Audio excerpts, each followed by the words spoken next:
It's Toma time! What is going on, guys? Toma Tales here, and I am back with another video. Now, in today's video, I want to talk about what I saw going back to Berlin last summer.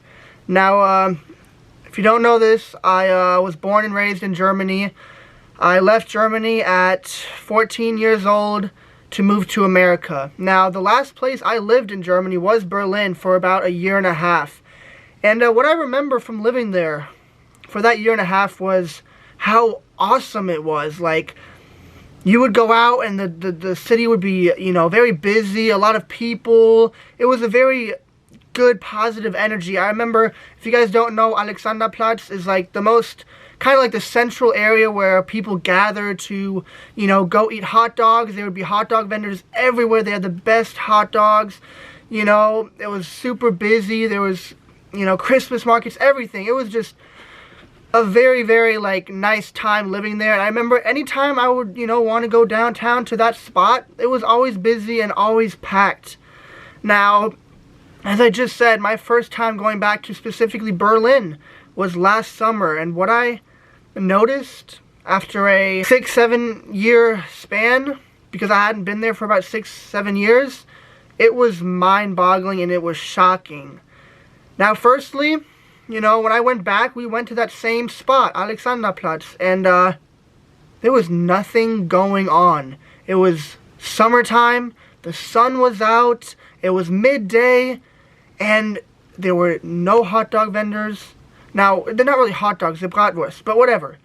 Not a single, that was one of the most exciting things that I was excited for, like going back and eating that bratwurst. I was like, I got there and there was no one there, not a single hot dog vendor, not barely any people, nothing. It was basically kind of deserted. And I was like, how did this happen? What's going on? This was the popping spot to be. It's a water fountain, you know, we'd play in when we were younger. Like, what happened to Berlin? Like, so that was the first thing that I was like, dang, this isn't how it used to be. And then, of course, throughout us being there for that week, we wanted to go out and experience the nightlife. It was 3 of us guys and 2 girls. And we were trying to go out, so we, you know, we went to areas that we were told would be good, would be a lot of people, young people.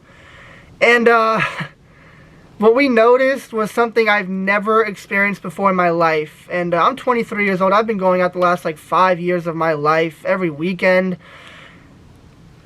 There was this spot, the first spot we tried to go to, okay? Now let me tell you again, it was 2 girls, 3 guys.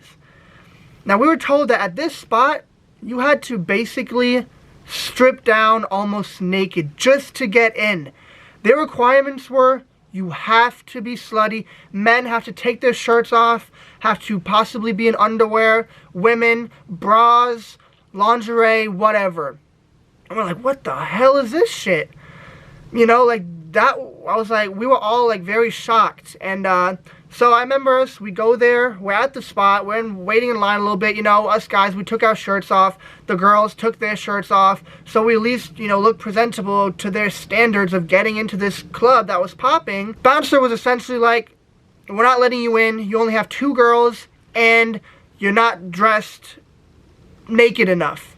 He said we had too many clothes on, and only had 2 girls. We got sent away. There was no arguing, no anything. We did not get in. And that really shocked us, because here in America, you don't even need a single girl with you to go out. You don't need to dress slutty. You don't need to almost get naked to get into anywhere. And so for this bouncer to not let us in because we only had 2 girls, mind you, we were 3 guys, and we didn't have our clothes taken off enough, we were really shocked. And this trend followed us every single time we tried to get into a club or whatever. There was this other place we went to. Now, mind you, all these places had a very, like, dark, almost satanic setting. Like, the lighting, the appearance of the spot, you know, dark lights, black, red. And so we tried to get into this other spot. And once again, we got sent away because we didn't have enough women with us, and we weren't dressed to their liking. Now let me tell you what their liking is, and what I noticed every single person wearing and dressing. Everyone was basically butt bare naked, walking in and out. The women were completely dressed like sluts. In order to get into these places in Berlin, you had to take off your shirt, take off your pants, wear the sluttiest outfit you can find. And a lot of the girls were wearing either black or red, because I guess that was just the trend, the vibe, the setting, which to me, that's not really good energy. If every girl is wearing black or red, that shows a certain type of audience that these bars and clubs are expecting. There had to be more women than men with you. If it was, you know, 3 girls, 4 guys, you're not getting in. It had to be like 5 girls, 3 guys, 5 girls, 4 guys, or they just didn't want you. And that just made me think, like, that whole experience trying to go out in Berlin was super, super dark.